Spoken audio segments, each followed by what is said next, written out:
Hey, you doing? I'm Doug with Adamant Diamonds, and I'm going to go through the process that dealers follow when they are scrutinizing stones.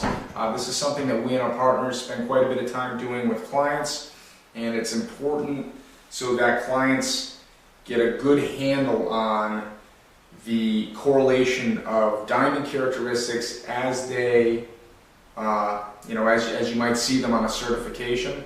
So the color, the cut, the clarity, the carat weight, and all those different things, and how those aspects translate visually. Diamond value as a whole has more to do with the paper end, the spec end of stones. But rest assured, when dealers buy, we never pay for things until we've seen it. And you can have two stones with identical specs, color, clarity, carat weight, and the two stones will perform differently in light. They'll look differently in terms of inclusion type and placement. So it's I don't need to repeat myself, but it's important. You got to look at stones in person before you buy. It's absolutely critical. So what I've done here is I've got a couple of different cushion cuts. I'm getting ready for a client to come in a little bit later, so I have these on hand, and if you notice, the stones are loose. I've removed the papers from the stones. Each one of these stones is graded by GIA, which is a benchmark gemological institution, so third-party grading company, and when the client comes and looks at these stones, they'll know that they don't have to believe me that these stones are what they are. They've got a third party telling them what they are. But the reason why I removed the papers is because I want to get the brain out of the equation initially. I want to show the client how to examine and scrutinize the stone in the raw, what to look for, general overall impressions when they're looking at stones. It's one thing to look at a stone after you've read what it's supposed to be. It's something very different just to look at it and have no idea what you're looking at. Then you've got to rely on your own instinct, your own eye, and it's a more complete process, a more complete and thorough way of understanding what you're looking at. So there we go. I take my first stone, loose. I'm going to wipe it down, get the finger oils that may be on it off. Okay. I flip the table, the diamond onto its table. That means it's upside down. It's on the top facet of the stone. The reason I do that is it's flat and it's big and it will stay put. I then grab the stone with the tweezers. I don't use self-locking things because when we buy,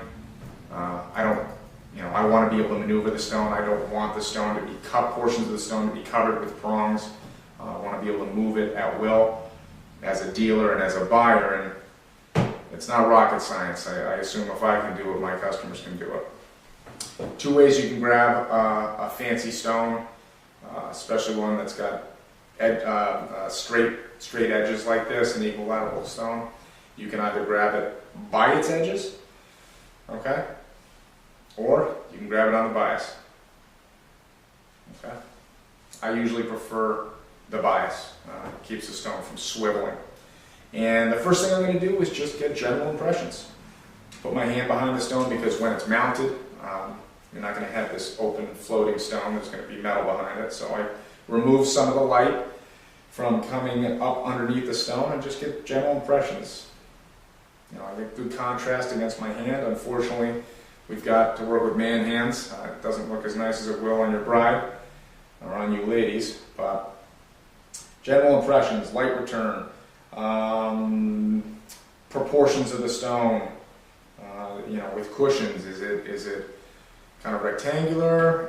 Is it square? Is it oval looking? There's a lot of different, styles of cushion out there right now. And that's one thing that I want to pay attention to. The next thing I'm going to do is take my loop. This is a 10 power jeweler loop. It magnifies the stone when I look at it. Diamonds are graded in terms of clarity based on this, okay? So the GIA guys are not using, they do have giant, very powerful magnification devices, but when it comes time to grading a stone and giving it a clarity grade of VS1, VS2, SI1, SI2, and so on and so forth, it's based on what's noticeable under a 10 power loop, okay? So I've got my loose stone, I put the loop on my dominant eye, about 1.5 inches off my eye, and the stone about equally as far from the loop. Looking for a couple of things when I do this. Oh yeah, both eyes open for proper perspective, okay? When you close one eye, it might be easier to get the stone to come into focus, but you'll have better perspective with both eyes open. Any jeweler will tell you that. So both eyes open, and here we go. So what I'm looking for is symmetry, and by that I mean the evenness of the facets. Are they coming down evenly? Or does it look like something sort of askew? And obviously, I'm also going to be looking for inclusion. This particular stone is relatively clean. It's got a little pinpoint, a little black pinpoint down on the corner here, and I'm noticing a very, very slight, looks to me like a cloud, which is a type of white inclusion in the table. Neither one of them can be seen with the naked eye. So this is going to be a VS stone, or an absolutely exceptional SI stone. And from a buyer's perspective, I hope it's an SI because it's a big discount if it jumps into the SI grade. So that's what I do, number one. Number two, I want to throw it on a white piece of paper. Now the first stone I look at, when I'm looking at it on a white piece of paper, it's tough to tell. I don't quite know what I'm looking at. But when you start to line stones up and you start matching them, you'll realize the color variance. And when you're looking at the stone and trying to gauge color, don't look at the stone, try and look kind of through the stone. And in terms of color variance, consider a piece of glass which has no color in it to be, a D-colored stone. There's no variance between the white paper and looking through a D-colored stone.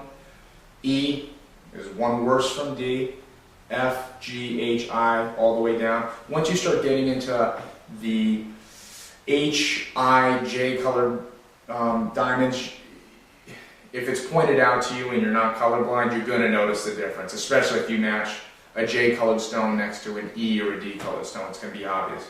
But that's when we get to, budget and components of diamonds that you feel like spending money on. So one important thing about buying the diamonds, folks, is that you want to spend money on things that you appreciate, and that's something that you will not be able to do unless you're looking at stones in person. So you'll hear me say that time and time again. Always look at stones in person before you buy. So here I'm looking at color. Definitely not perfectly white, but it's not a yellow stone. I'd say this is probably an H or an I colored stone. Funny thing with strictly graded H and I colored stones is, even though you may notice a hue of yellow against a white piece of paper, when you take that stone, turn it face up and throw it in a mountain against flesh, sometimes that color that you'll notice against the paper will go away. Some of you will always be able to see it, but other people go, you know what, I don't mind that. One of the other things I'm going to do with this stone is pay attention to light return, okay? And actually this is a great way to do that. Again, it's mimicking, when it's on my hand like this, it's mimicking what it's going to be like when it's mounted in the setting. Couple things to pay attention to. Showroom light, this is designed to do one thing. This is designed to make jewelry look phenomenal, okay? So even subpar diamonds in showroom light are going to look pretty good unless you're told what to look for. Couple of tricks. Showroom light, on a well-cut stone, you will notice black, okay? And by black, I don't mean black like physical inclusions, I mean black as in like the absence of light.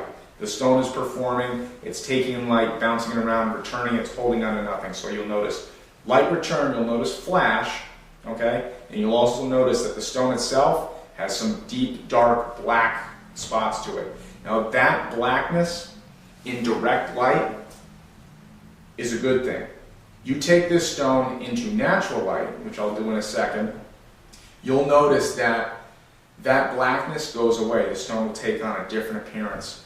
And that's important, folks. You need to pay attention to those types of things, because if you are examining stones in a showroom where there's no natural light and all they've got is, $15,000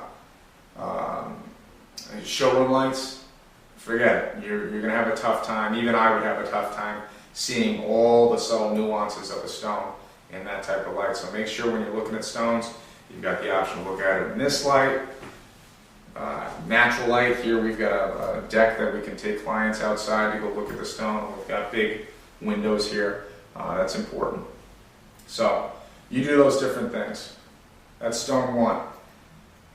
What I'll do with clients is I'll go through all of the stones like this, okay? We'll look at all the different options the same way. And what we'll notice as we go back and forth through these different stone options is you'll start to notice differences. You'll start to notice that your eye is picking up certain characteristics. It is those things that you need to realize are things that you should spend money on, okay? If you think that a cushion cut that's an internally flawless D color on paper, if that's something that you think you want, confirm that by looking at that type of stone in person and then comparing that stone to lesser stones, either in color or clarity, just so you're spending your money wisely. There's nothing wrong with a psychological purchase where it doesn't matter whether you can see characteristics or not, you need to know. There's nothing wrong with that, but typical American-minded buyers, we don't like to spend money on things that we can't notice or we can't appreciate. That's one fundamental error that people make when they buy diamonds, is they spend money on components of stones that they can't notice and they can't appreciate, and they could have taken that money and put it towards something that they do notice, like size. Anyway, that's a process that we go through. There's a couple of other things that are critical to pay attention to.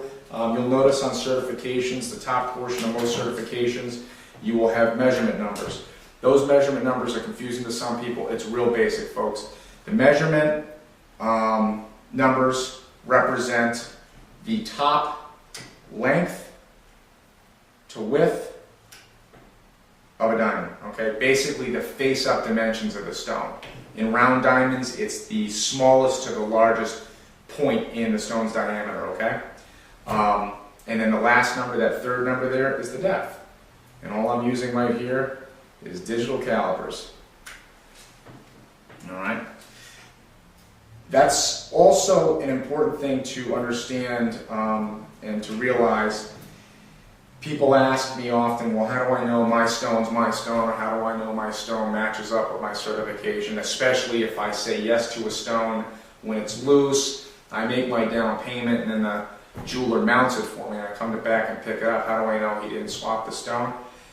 There are so many variables to a diamond that the probability of having two stones with the exact same variables, it's nil. It wouldn't happen. So the length of your stone, the width of your stone, the depth of your stone, the location of an inclusion in your stone. So if you're buying a stone that's a VS2, SI1, SI2, make sure the jeweler shows you where that inclusion is. And that way you've got kind of you've got a fingerprint, you know your stone. Anyway, that's a quick example of some of the things that we would go through when analyzing stones in person. If there's any questions that you have about diamonds or shopping for diamonds or where to start, please give us a call. Use the contact methods listed on the site. It'd be our pleasure to help you or to put you in touch with someone that can help you. Take care.